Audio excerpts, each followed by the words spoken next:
اپنی روحانی زندگی، اپنی عبادات، اپنے وظائف، اپنے روزمرہ کے معاملات، اپنی دعائیں، اپنا استغفار. دیکھو کوئی مشکل کام تو نہیں، 2 رکوع ہیں سورہ واقعہ کی، اگر رات کو پڑھ لی جائے تو. میں کس طرح یہ بات بیان کروں کہ تعویذ بانٹنا آسان ہے اور وظیفہ بتانا مشکل ہے. سارا دن تعویذ بانٹیں تو لوگ لینے کو تیار ہیں، اور اگر آپ وظیفہ بتائیں تو کہتے ہیں تو مشکل کام ہے. او خدا کے بندے، اگر آپ کا تعلق قرآن پاک کے ساتھ مضبوط ہو، قرآن پاک کے ساتھ اگر آپ کا رشتہ ہو، لوگ سفارشیں ڈھونڈتے ہیں نا دنیا میں، کوئی تعلق مل جائے تو میرا کام ہو جائے. دنیا میں اتنا مشکل معاملہ ہے، آخرت میں مجھے بتائیے گا کتنا مشکل معاملہ ہوگا. میرے نبی پاک صلی اللہ تعالی علیہ وسلم نے فرمایا جو لوگ سورہ ملک پڑھا کرتے تھے نا، سورہ ملک، یہ سورت ملک قیامت میں ان کی سفارش کرے گی، اور اس طرح کرے گی کہ کہے گی اے اللہ یہاں اس بندے کو جنت میں داخل کر دے یا مجھے قرآن پاک سے علیحدہ کر دے. تو رب فرمائے گا جا اس کا دامن تھام کے اسے جنت تک پہنچایا. آپ بات کو سمجھیں، جب آپ کے تعلقات اپنے معاملات کے ساتھ مضبوط ہوں گے، یہ نبی کریم نے وعدہ کیا ہے کہ تو سورت واقعہ پڑھ تیرے گھر میں فاقہ نہیں آئے گا. حضرت عبداللہ ابن مسعود رضی اللہ تعالیٰ عنہ بیمار تھے تو حضرت عثمان غنی رضی اللہ تعالیٰ عنہ تیمارداری کے لیے تشریف لے گئے اور جا کر کے کہا کہ آپ بڑے بیمار ہیں، آپ کی بیٹیاں زیادہ ہیں، میں چاہتا ہوں کہ خزانے میں سے کچھ مدد کروں. تو سیدنا عبداللہ ابن مسعود رضی اللہ تعالیٰ عنہ اٹھ کے بیٹھ گئے اور کہنے لگے امیر المومنین، اللہ آپ کو میری طرف سے، میری بیٹیوں کی طرف سے بہتر صلہ دے. میری بیٹیوں کو کسی خزانے کی ضرورت نہیں، میں نے انہیں خزانہ دے دیا ہے. کہا جناب آپ نے کون سا خزانہ دیا ہے، میں آپ کے مالی معاملات کو جانتا ہوں. تو فرمانے لگے امیر المومنین، میرے نبی کریم نے فرمایا ہے جو سورت واقعہ پڑھے اسے کبھی فاقہ نہیں آتا، میں نے بیٹیوں کو یاد کرا دی ہے، یہ خزانہ میں نے انہیں دے دیا ہے. وہ سارے والدین سنیں جو بیٹیوں کے لیے پریشان رہتے ہیں. حضرت عبداللہ ابن مسعود نصیحت کر رہے ہیں، فرمانے لگے میں نے سورت واقعہ یاد بھی کرا دی ہے، پڑھنے کی عادت بھی ڈال دی ہے. حضور نے فرمایا ہے جو سورت واقعہ پڑھے اس سے فاقہ نہیں آتا. کہنے لگے چاند تو اپنی جگہ چھوڑ سکتا ہے، سورج گر سکتا ہے، تارے ٹوٹ سکتے ہیں، پر مدینے والے رسول کی بات غلط نہیں ہو سکتی. حضور نے فرمایا فاقہ نہیں آئے گا تو انشاءاللہ کبھی بھی نہیں آئے گا. کرنے کا کام یہ ہے کہ ہم اپنے معاملات، اپنی عبادات، اپنی دعائیں، کبھی 10 منٹ عادت ہو جائے نا دعا مانگنے کی علیحدہ سے رات کو. حضور نے فرمایا جو فرض نماز کے بعد دعا مانگے اللہ اس کی قبول کر لیتا ہے. نبی پاک صلی اللہ تعالی علیہ وسلم نے فرمایا اللہ مسافر کی دعا قبول فرماتا ہے. حضور نے فرمایا اللہ مظلوم کی دعا قبول فرماتا ہے. حضور نے فرمایا بیمار سے دعا کراؤ اللہ اس کی دعا قبول فرماتا ہے. میرے نبی پاک نے فرمایا ماں باپ جب بھی اولاد کے لیے ہاتھ اٹھائیں، ویسے تے بلے شاہ تو آسمانی اڑ دیا ہی پھڑ دیں، جڑا گھر بیٹھا انہوں بڑھیا ہی نہیں. حضور فرمانے لگے ماں باپ جب بھی اولاد کے لیے دعا فرمائیں اللہ ان کی دعا کو قبول کرتا ہے. آپ اپنا تعلق بنائیں، دعا کے ساتھ، عبادت کے ساتھ، مصلی کے ساتھ رشتہ بنائیں، استغفار پڑھیں. سالوں بیت گئے ہیں سجدے کرتے ہوئے، حضور سالوں بیت گئے ہیں تسبیح پڑھتے ہوئے، سالوں بیت گئے کہتے ہوئے کہ سبحان اللہ وہ پاک ہے. ہمیں سالوں بیت گئے یہ کہتے ہوئے کہ اللہ اکبر وہی سب سے بڑا ہے. سالوں بیت گئے کہتے ہوئے کہ الحمدللہ ساری تعریفیں اللہ کے لیے. سالوں بیت گئے اس کی تسبیح کرتے، تحلیل کرتے، تکبیر کہتے. حضور اب نہ ہمارا اپنے رب سے ملنے کو جی چاہتا ہے. کبھی اے حقیقت منتظر نظر آ نہ لباس مجاز میں، لاکھوں سجدے تڑپ رہے ہیں میری جبین نیاز میں. اور اقبال کہنے لگے کہ تیرے عشق کی انتہا چاہتا ہوں، تو میری سادگی دیکھ کیا چاہتا ہوں. میرا ذرا سا تو دل ہے مگر شوخ اتنا، میں وہی لن ترانی سنا چاہتا ہوں. میرا بھی دل کرتا ہے کہ اللہ میں تجھے کہوں میں تجھے دیکھنا چاہتا ہوں جس طرح حضرت موسیٰ کلیم علیہ السلام نے کہا تھا، اور تو مجھے کہے کہ لن ترانی تو نہیں دیکھ سکتا. ذرا سا تو دل ہے مگر شوخ اتنا، میں بھی وہی لن ترانی سنا چاہتا ہوں. پھر کہنے لگے بھری بزم میں راز کی بات کہہ دی، بڑا بے ادب ہوں سزا چاہتا ہوں. دیکھو سب لوگوں کے بیچ ہی میں نے یہ کہہ دیا. میرے عزیز صحابہ نا شوق میں، کتنے سارے لوگ ہیں، آپ کتنی ماشاءاللہ بڑی تعداد میں آپ آئے ہیں. ہم بھی کبھی اس شوق میں گئے ہیں کہ ہمارے رب کو دیکھنے کو دل چاہتا ہے، ہمارا جی چاہے وہ کبھی ہمیں ملے، ہم کبھی اس کی زیارت کریں، اس کی بارگاہ کرم میں ہم حاضر ہوں. صحابہ نے عرض کیا یا رسول اللہ صلی اللہ تعالی وسلم ہمارا رب کہاں ہے؟ ہمارا نا اپنے رب کو دیکھنے کو جی چاہتا ہے۔ جب صحابہ نے یہ عرض کیا تو اللہ نے قرآن مجید نازل کیا، فرمایا وَإِذَا سَأَلَكَ عِبَادِي عَنِّي فَإِنِّي قَرِيبٌ، محبوب جب میرے بندے آپ کی بارگاہ میں آ کے میرے بارے میں پوچھے نا تو ان سے کہہ دینا میں ان کے قریب ہی ہوں، یہ جب بھی مجھ سے دعا مانگیں گے میں ان کی دعاؤں کو قبول فرماؤں گا، میں ان کے قریب ہوں، میں ان کے قریب ہوں، یہ جب بھی دعا مانگیں گے نا میں قبول کروں گا، میں ان کے قریب ہوں۔ اللہ تبارک و تعالیٰ کے بندے اللہ سے محبت کرتے، رب کی بارگاہ میں جھکتے، اس کو اپنے دکھ سناتے، اس کے پیارے محبوب صلی اللہ تعالی علیہ وسلم کا وسیلہ لے کے اس کے حضور حاضر ہو جاتے، پیشانیاں سجدوں سے روشن ہوتی۔ ہم نا ہر چیز کے لیے وقت نکالتے ہیں، ہر چیز کے لیے، لیکن عبادت کے لیے وقت نہیں نکالتے۔ ہر شے آباد ہے، ہر شے، ہماری فیس بک بھی آباد ہے، واٹس ایپ بھی آباد ہے، ہمارے ٹویٹر بھی آباد ہیں، ہماری ہر چیز آباد ہے، سب سے کم آباد ہمارا مصلی رہ گیا ہے، سب سے کم۔ وہ لوگ اب ڈھونڈنے سے ملتے ہیں جن کی بغل میں مصلی ہوتا تھا۔ میرے بھائی آپ کتنا کو دنیا کے پیچھے بھاگو گے تھکا دے گی، کتنا دولت کے پیچھے بھاگو گے تھکا دے گی۔ آپ جب اپنی زندگی میں جمع تفریق کرو گے نا تو مرتے وقت احساس ہوگا کہ سارا کچھ تو لوگوں کے لیے کیا، اپنے لیے تو کاری کچھ نہیں سکے۔ اور ہم عبادت کے معاملے میں بہانے بازی بھی کرتے ہیں، ہم کہتے ہیں اوہو رزق کمانا بھی تو عبادت ہی ہے نا، تو میں حلال روزی کے لیے جا رہا ہوں، یہ بھی تو عبادت ہے نا۔ میری طرح کے لوگ کہہ دیتے ہیں کہ میں سویرے اٹھ کے مدرسے میں کچھ اسباق دیکھتا ہوں تو یہ بھی تو عبادت ہے، میں بیان کرنے کے لیے مطالعہ کرتا ہوں تو یہ بھی تو عبادت ہے نا، اتنے لمبے سفر کر کے ملک میں دنیا میں گھومتا ہوں تو یہ بھی تو میں عبادت ہی کر رہا ہوں۔ اب اسپیشل نفلوں کے لیے وقت کس طرح نکلے، اسپیشل کر کے تسبیح میں کیسے چلاؤں، میں سارا کچھ ہم بہانے بنا لیتے ہیں نا۔ میرا سوال یہ ہے کہ یہ ساری باتیں صحابہ کو، نبی کریم کو، دیگر لوگوں کو بھی تو پتہ تھی نا، لیکن آپ غور تو کریں 23 سال حضور کو وقت ملا، مختصر وقت ظاہراً تبلیغ کرنے کے لیے، پوری دنیا میں دین بھی پھیلانا ہے، گھر میں 11 ازواج ہیں، 4 بیٹیاں ہیں، ان کی اولادیں، سارے کام کاج بھی دیکھنے ہیں، لیکن سیدہ طیبہ طاہرہ حضرت عائشہ صدیقہ رضی اللہ تعالیٰ عنہ فرماتی ہیں سارا دن تبلیغ کرتے، ہر غلام کے دکھ سنتے، گھر میں آتے تو اپنے گھر والوں کا خیال کرتے، کام میں ہمارا ہاتھ بٹاتے۔ قربان جاؤں، کہتی ہیں زمانہ سارا سو جاتا لیکن آمنہ کے لال مصلی بچھا لیتے، دنیا سو گئی، ساری سب سو گئے، جو خدام تھے، وہ جو غلام تھے وہ سو گئے۔ صحیح مسلم نے لفظ ملیں گے، سیدہ پاک فرماتی ہیں او میرے نبی کے غلاموں، میں نے یہ رنگ بھی دیکھا ہے کہ حضور نے اتنا کھڑے رہے، اتنا قیام کیا، اتنا قیام کیا کہ مقدس پیروں میں ورم آ گئے، سوج گئے پیر، اتنے بڑے۔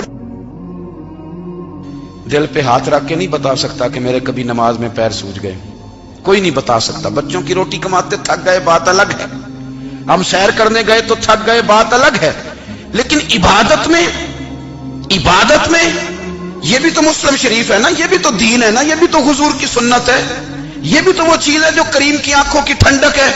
سیدہ فرماتی ہیں پیروں میں ورم آ گئے، اور ساری رات ہی حضور نے نماز پڑھی اور ایک ہی آیت بار بار دہرائی۔ مسجد نبوی میں بلال حبشی نے فجر کی اذان دے دی اور حضور ابھی مصلی پہ تھے، کریم فارغ ہوئے، میں نے عرض کی یا رسول اللہ صلی اللہ علیہ وسلم آپ کے تو صدقے اللہ اگلے پچھلوں کے گناہ معاف کرے گا، تو آپ اتنی آہوزاری کیوں فرماتے ہیں؟ آپ تو شفیع ہیں، آپ تو انبیاء کے امام ہیں۔ تو حضور نے فرمایا عائشہ تم نے گنوایا ہے نا میرے اللہ کی مجھ پر کتنی رحمت ہے، افلا اکون عبدا شکورا، فرمایا اگر اس نے اتنی نعمتیں دی ہیں تو کیا میں اس کا شکر گزار بندہ نہ بنوں، میں شکر گزار بندہ نہ بنوں اس کا؟ پھر اگر اتنی نعمتیں اس نے دی ہیں، مجھے اتنا نوازا ہے، تو پھر میں اس کے سامنے سجدے نہ کروں؟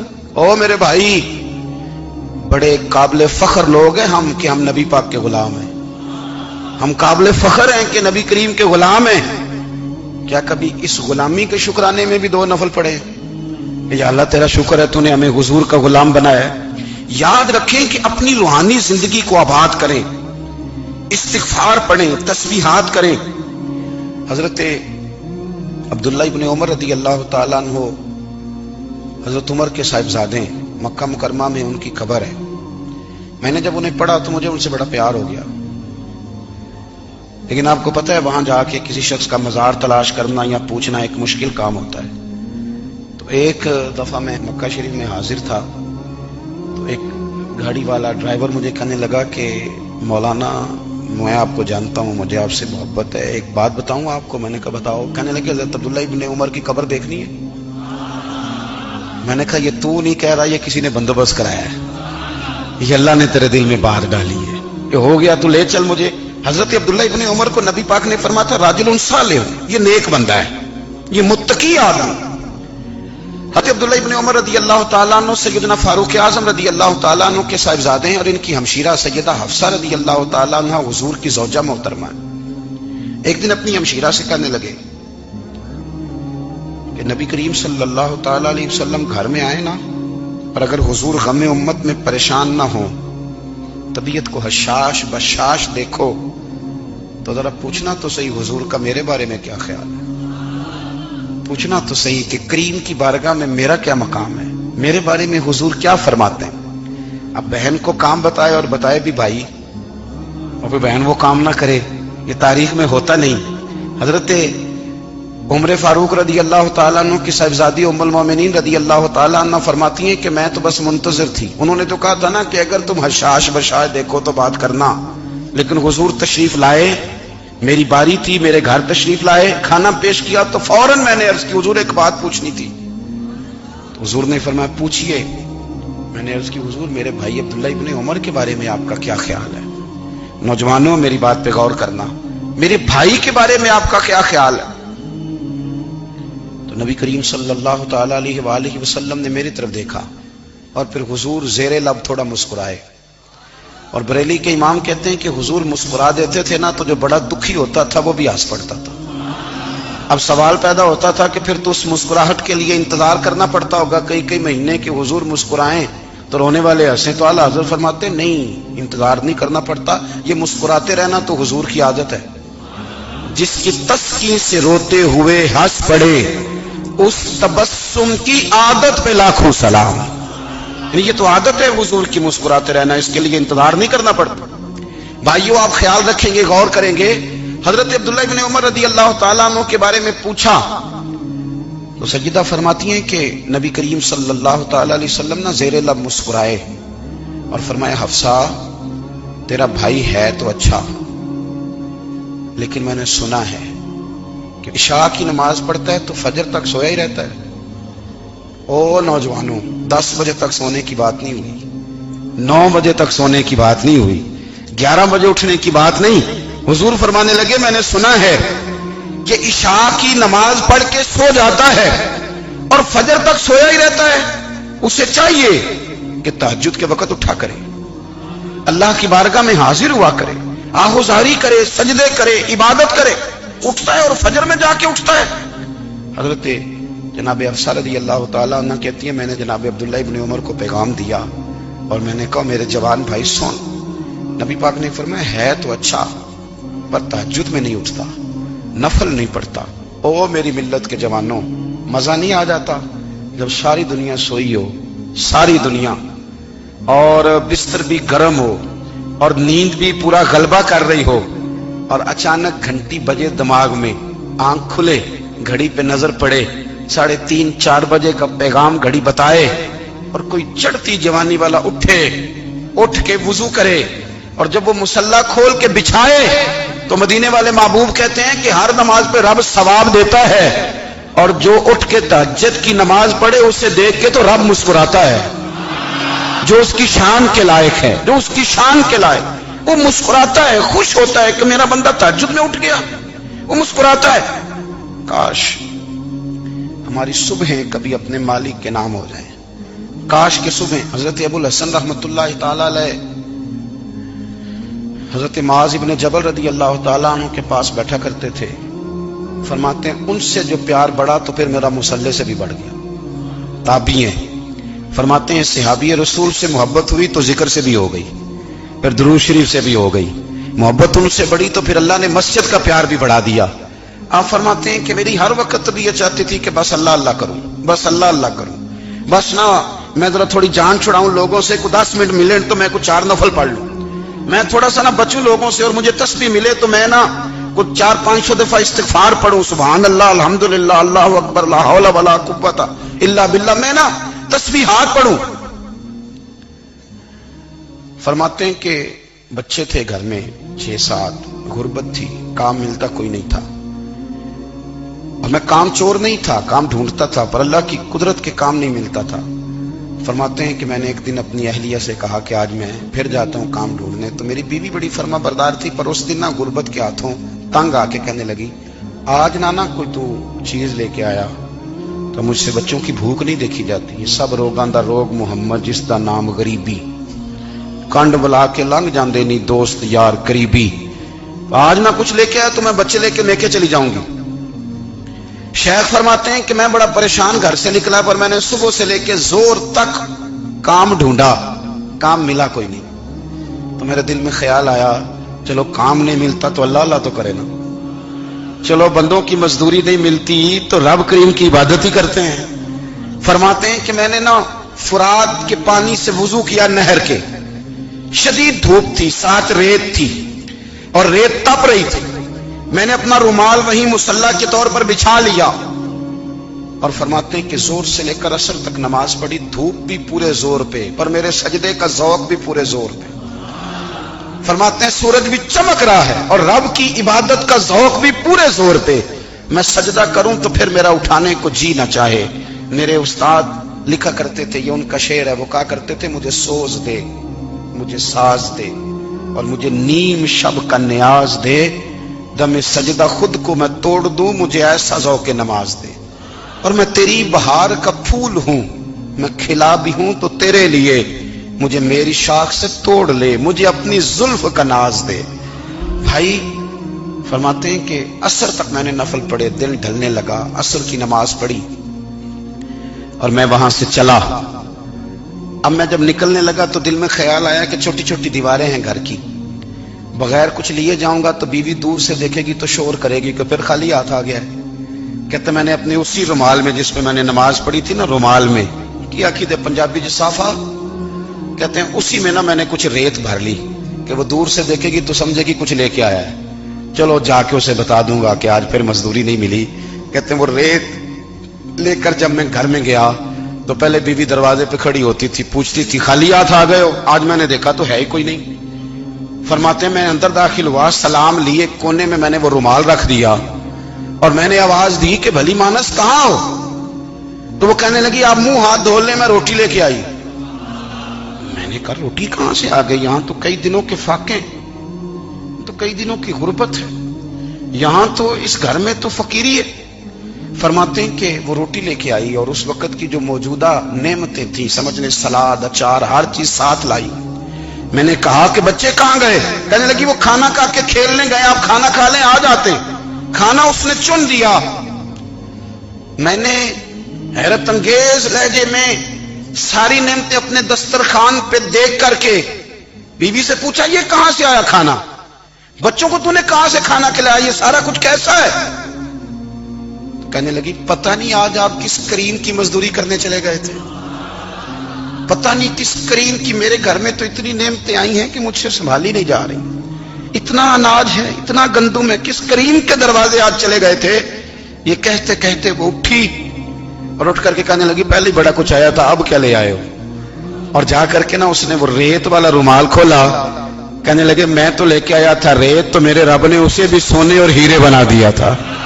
جب آپ کی توجہ اللہ کی جانی، میرے نبی پاک صلی اللہ تعالی علیہ وسلم نے فرمایا ہر چیز اپنے رب سے مانگ، ہر چیز مانگ، ہر چیز مانگ۔ یا رسول اللہ کیا کچھ؟ میرے محبوب نے فرمایا تیرے گھر میں نمک بھی ختم ہو جائے تو وہ بھی اپنے رب سے مانگا کر، تو مانگنا وہ تجھے دے گا، تو اس کی بارگاہ میں کشکول طلب دراز تو کرنا۔ اور ترمذی شریف میں عجیب لفظ ہیں، رسول کائنات نے فرمایا، رب کریم فرماتا ہے جب میرا بندہ ہاتھ اٹھاتا ہے نا تو مجھے حیا آتی ہے کہ میں خالی کیسے لوٹا دوں اس کے، اتنے بڑے بادشاہ کی بارگاہ میں۔ او بھائی لوگوں سے عزتیں تلاش کرتے ہو تو وہ کیا تمہیں عزت دیں گے؟ وہ تو کل اچھا کہتے ہیں پرسوں برا کہنے لگ جاتے ہیں۔ لوگوں کے سامنے گڈ بک میں آنا چاہو گے تو وہ تو سویرے تمہارے بارے میں کچھ کہیں گے، شام کچھ اور کہیں گے۔ اپنی روحانی زندگی آباد کریں، اپنے مسلح کو وقت دیں، اور دنیا سے چھپ کر، اس موبائل کو بند کر کے، اور اپنے آپ سے بھی چھپ کے اور تنہا ہو کے، چھپا کے سارا کچھ اپنے آنسو اپنے رب کی بارگاہ میں پیش کریں، اس کے حضور حاضری دیں۔ سنو نا ترمذی کی حدیث، اور اسے یاد رکھنا، نبی پاک علیہ السلام نے فرمایا اپنے دکھ لوگوں کے سامنے نہ بیان کرنا، سیٹھوں نوابوں کو نہ بتاتے پھرنا، دنیا داروں کے سامنے جا کے نہ رونا کہ میں تکلیف میں ہوں۔ پر میں اگر دنیا داروں کو دکھ بتاؤ گے رب تمہیں کبھی غنی نہیں کرے گا۔ اور لوگ ہیں کہ الٹا مذاق اڑائیں گے آپ کی، جس سے بڑی پکی یاری ہے نا، پکی، وہ تب تک پکی ہے جب تک آپ نے 50,000 مانگا نہیں، اور جس وقت آپ نے کہہ دیا کہ میں مجبور ہوں میری مدد کر، تو پھر ختم ہو گئی دوستی۔ لوگوں کے تعلقات آپ کے ساتھ تب تک ہیں جب تک آپ ان سے کوئی ضرورت وابستہ نہیں کرتے۔ کریم محبوب فرمانے لگے بندوں کے سامنے دکھ نہ بیان کرنا، اللہ تجھے کبھی غنی نہیں کرے گا۔ تو اپنے دکھ اپنے رب کو بتا، تو دعائیں مانگ، تو اس کی بارگاہ میں حاضر ہو، تو اس کے حضور عرض کر۔ فرمایا اپنے دکھ اپنے رب کو بتا، وہ جلدی کرے یا دیر سے کرے تجھے ساری دنیا سے بے نیاز کر دے گا، تجھے کسی کا محتاج نہیں رہنے دے گا۔ اپنے مسلح کو، اپنی دعاؤں، ایک بزرگ فرماتے ہیں میں نے دعا مانگنے کا طریقہ اپنی بیوی سے سیکھا۔ دعا مانگنے کا طریقہ اپنی، سیکھنے والے تو اپنے بچوں سے بھی سیکھ لیتے ہیں، سیکھنے والے تو ہر ایک سے سیکھتے ہیں۔ وہ کہتے ہیں میں نے دعا مانگنے کا سلیقہ اپنی بیوی سے سیکھا ہے۔ حضرت وہ کس طرح؟ فرمانے لگے میری بیوی نے نا مجھے کوئی کام بتایا، کچھ پیسوں کی ضرورت کے لیے کہا، تو میں نے اسے کہا کہ بھئی ابھی میرے پاس نہیں ہے، کچھ دنوں میں آتے ہیں تو میں دے دوں گا۔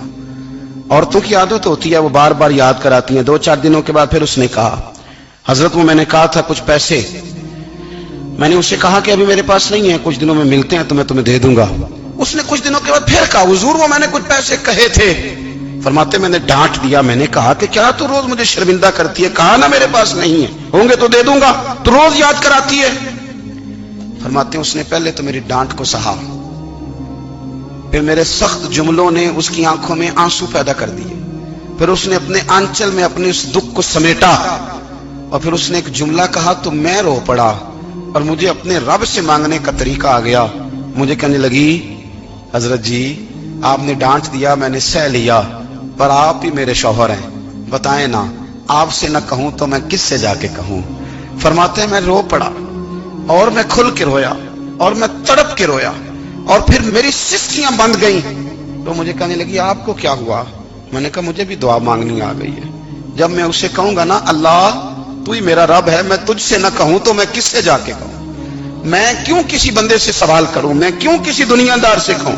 میں تیرے بندوں کا، نیک بندوں کا وسیلہ لے کے، تیرے محبوب کی غلامی لے کے تیری بارگاہ میں آیا، تجھ سے نہ مانگوں تو کس سے مانگوں؟ سمجھ آ گئی ہے جب میں اس رنگ میں مانگوں گا تو پھر رب میرے اوپر بڑا ہی فضل فرمائے گا، وہ میرے اوپر بڑی رحمت کرے گا، وہ میرے لیے آسانیاں کرے گا۔ عزیز دوستو ہم اس طرح کرنے لگ گئے ہیں کہ ہم نے نا اپنے تعلقات پر اعتماد کرنا شروع کر دیا ہے۔ میرے تعلقات بہت ہیں، ہم نے اپنی دولت پر اعتماد کرنا شروع کر دیا ہے، میرے پاس دولت بہت ہے، ہم نے اپنے علم پر، اپنی شہرت پر اعتماد کرنا شروع کر دیا ہے کہ میرے پاس فلاں چیز بہت ہے۔ یاد رکھنا جب بے نیاز اپنی صفت بے نیازی دکھاتا ہے تو بڑی بڑی دولتوں والے مجبور نظر آتے ہیں۔ بھائیو جب انسان کا رشتہ اپنے مالک کے ساتھ ہوتا ہے پھر تو غم بھی کچھ نہیں کہتے، پریشانیاں بھی کچھ نہیں کہتی، پھر تو زندگی صبر والی، پھر تو زندگی توکل والی، پھر تو زندگی بھروسے والی، پھر انسان اپنے آپ کو رسوا نہیں کرتا، دنیا داروں سے امیدیں اس کی ختم ہو جاتی، امیدیں اللہ رسول سے لگا لیتا ہے، مضبوط ہو جاتا ہے، مضبوط، طاقتور ہو جاتا ہے، خوددار ہو جاتا ہے، باوقار باعزت ہو جاتا ہے۔ حضرت بہلول دانا رحمت اللہ علیہ بیٹھے تھے تو ہارون رشید حج کر کے آ رہا تھا، تو رستے میں حضرت شیخ سے ملاقات ہو گئی تو السلام علیکم کے بعد کہنے لگا حضور کوئی حکم ہو تو بتائیے گا۔ تو حضرت بہلول دانا فرمانے لگے تیرا رب کون ہے؟ اس نے کہا اللہ۔ تو فرمایا میرا کون ہے؟ کہا اللہ۔ فرمانے لگے تو بڑا ہی بیوقوف ہے، کیا تو یہ سمجھتا ہے کہ رب ہارون رشید کو تو دے گا اور بہلول دانا کو بھول جائے گا؟ تیرا بھی وہی رب ہے، میرا بھی وہی رب ہے، اس نے اگر تجھے دے کے آزمایا ہے تو ہو سکتا ہے مجھے نہ دے کے آزما رہا ہو، جب اس کی حکمت کے تقاضے ہوں گے تو عطا کرے گا اور دے گا، تو جا اپنا کام کر۔ صلاح الدین ایوبی صلیبی جنگوں میں تھے، رات کو مسجد اقصی میں نماز پڑھی تو پریشان تھے۔ ایک بزرگ سے ملاقات ہوئی تو وہ کہنے لگے کہ آپ بڑے پریشان ہیں۔ کہنے لگے حضور پریشان اس لیے ہوں کہ پہلے ہی مسلمان کمزور ہے، اب میں نے سنا ہے دشمن کا ایک بحری بیڑا وہ جنگی سامان سے بھرا ہوا آ رہا ہے، تو اب ان کے پاس اور تلواریں اور نیزے آ جائیں گے، مسلمانوں کے پاس پہلے ہی وسائل کی کمی ہے، پریشان ہوں کس طرح کر کے مقابلہ کریں گے۔ یہ بات کہتے ہی صلاح الدین ایوبی نے بزرگوں سے کہا حضور آپ بھی دعا کرنا، دعا کی بڑی طاقت ہے۔ میرے نبی پاک نے فرمایا دعا مومن کا ہتھیار ہے، دعا مومن کا حضور نے فرمایا تقدیر کو سوائے دعا کے کوئی چیز نہیں بدل سکتی، دعا مومن کا ہتھیار ہے، یہ کافر کے پاس کوئی نہیں، یہ ہتھیار ہے مومن کا۔ اللہ کرے آپ کو سمجھ آئے، پھر سنیں کئی بار کہہ چکا ہوں یہ ہتھیار ہے، کافر کے مقابلے میں جو تیرے پاس سب سے بڑا ہتھیار ہے وہ دعا ہے۔ دعائیں کرانی چھوڑ دی، کرنی چھوڑ دی، لینی چھوڑ دی۔ حضرت سیدنا انس بن مالک رضی اللہ تعالیٰ عنہ فرمایا کرتے تھے میں نے وہ رنگ دیکھا ہے جب حضور دعا مانگتے تھے اور حضور کی مقدس آنکھوں میں آنسو بھی ساتھ ہی بہا کرتے تھے، میں نے وہ انداز دیکھا ہے۔ تو صلاح الدین ایوبی بزرگ سے کہنے لگے آپ بھی دعا کیجیے، اور خود رونے لگے اور سر سجدے میں رکھ کے رونے لگے، اور عشاء سے لے کر فجر تک روئے، خوب روئے۔ صبح وہ بزرگ آئے تو صلاح الدین ایوبی کا خوبصورت اور ہنستا ہوا چہرہ دیکھا، کہنے لگے آپ بڑے خوش ہیں، رات تو میں نے بڑے روتے ہوئے دیکھا تھا۔ تو کہنے لگے حضور وہ جو بحری بیڑا آ رہا تھا نا وہ پانی میں ڈوب گیا ہے، اب وہ نہیں آ رہا، ابھی خبر آئی ہے تو میں بڑا خوش ہوں۔ بزرگ کہنے لگے اٹھ سینے سے لگ اور سن ایک بات، وہ بحری بیڑا پانی میں نہیں ڈوبا، وہ تیرے آنسوؤں میں ڈوب گیا ہے، وہ جو تو رات رویا ہے نا رب کریم کی بارگاہ میں تو وہ ڈوب گیا ہے۔ بھائی اپنا مصلی کا، عبادت کا، وظائف کا، اللہ کا سلسلہ اس کو مضبوط کرے، اپنی دعاؤں کے تعلق کو مضبوط کرے۔ دعائیں بڑے انقلاب برپا کر دیتی ہیں۔ ہم تھوڑے تھوڑے نا جب سے خشک ہوئے ہیں نا، خشک، اور میری تو جماعت ہی صوفیاء کی جماعت تھی، ہم تو داتا علی اجمیری کی جماعت سے، ہم تو خواجہ اجمیری کی جماعت سے، ہم تو شیخ احمد فاروق سرہندی کی جماعت سے، ہم تو صوفیاء کی جماعت۔ ہماری جماعت نے بھی وہ تعلق جو ہمارے بزرگوں نے بنایا تھا۔ بزرگ اللہ کے قریب کیسے جاتا ہے؟ تو ہمارے یہاں نا بہت سارے لوگ کہتے ہیں جی نظر ہو گئی تو کام ہو گیا۔ بھائی جو بخاری مسلم میں طریقہ ہے نا اللہ کا قرب پانے کا وہ تو نفل ہے۔ نبی کریم علیہ الصلوۃ والسلام نے فرمایا بندہ نفلوں کے ذریعے رب کے قریب جاتا ہے، اور اتنا قریب جاتا ہے کہ پھر اللہ اس کی زبان بن جاتا ہے، اللہ اس کی آنکھیں بن جاتا ہے، کان بن جاتا ہے، ہاتھ اور پیر بن جاتا ہے۔ تو یہ تو عبادت ہے، یہ تو اللہ کی بارگاہ کی حاضری ہے جو آپ کو اللہ کے قریب کرے گی۔ تو اپنے نماز کو اہمیت دے کے ادا کریں، نمازیں موبائل بند کر کے ادا کریں۔ لیکن نا کچھ لوگ کہتے ہیں مجھے ٹائم نہیں ملتا نماز کا، تو میں کہتا ہوں یہ آپ نے بڑی جرت کی بات کی ہے۔ مجھے کو میرا پیر بھائی کہہ دینا میرے پاس ٹائم نہیں ہے آپ کو ملنے کا، تو میں کہتا ہوں آج کے بعد آنا ہی نہ۔ تو کیا سمجھتا ہے تو بہت بڑا آدمی ہے، تیرے پاس ٹائم نہیں ہے اور ہمیں ملنے کا ٹائم، موج کر۔ تو آپ نے اللہ رسول کو کہہ دیا ٹائم نہیں۔ اور عجیب فلسفہ ہے نا، کہا جائے نماز پڑھنے آؤ تو کہتے ہیں کپڑے ٹھیک نہیں، اور کہا جائے کہ آؤ ذرا دعوت پہ چلیں تو کہتے ہیں ایک منٹ ٹھہر میں کپڑے بدل کے آیا۔ نماز کے لیے کہا تو کہتا ٹھیک نہیں، دعوت کے لیے کہا تو کہتا میں ذرا تیاری کر لوں، یوں جانا مناسب نہیں۔ یہ معاملہ ٹھیک نہیں۔ رب تو فرماتا ہے کہ جب تم مسجد میں آ تو زینت اختیار کر کے آ، خوب ذوق سے دعا مانگیں، خوب شوق سے نماز پڑھیں، خوب استغفار کا مزاج بنائیں۔ آپ لوگوں کے بیچ رہ کے سوکھ حاصل کرنا چاہتے ہیں، لیکن آپ کو پتہ ہے کئی مہینے غار حرا میں رہنا بھی مدینے والے محبوب کا طریقہ ہے۔ ہر سال اعتکاف بیٹھنا الگ سے، یہ بھی حضور کا طریقہ ہے۔